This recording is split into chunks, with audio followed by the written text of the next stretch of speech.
It was a cold gray morning in early May 2023 when the Inhofe Police Department in Utah got a chilling call.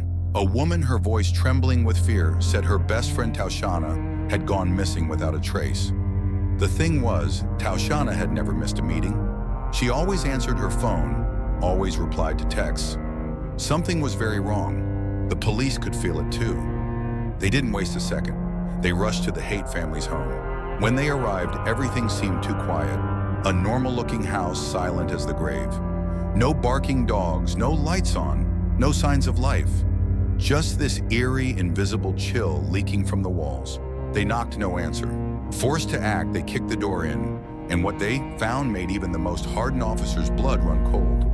Right there on the living room sofa, a young woman clutched a little boy in her arms.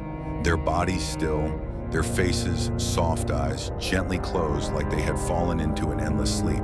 The team spread out each step heavier than the last, and behind every door, another nightmare.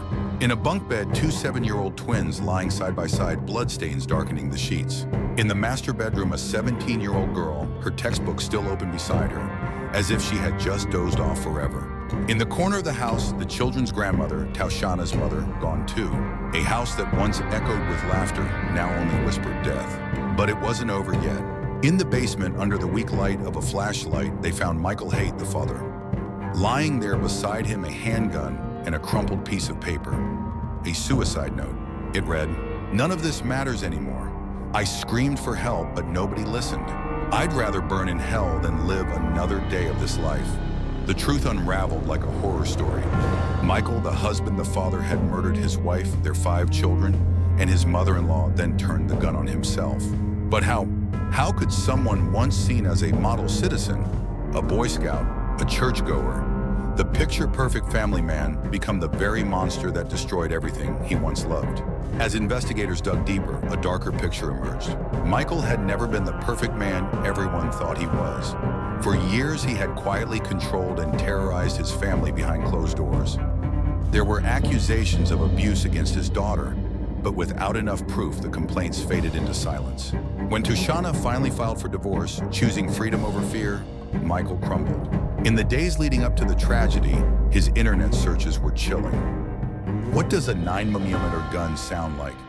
How to shoot inside a house without being heard? Signs of desperation, signs no one noticed until it was too late.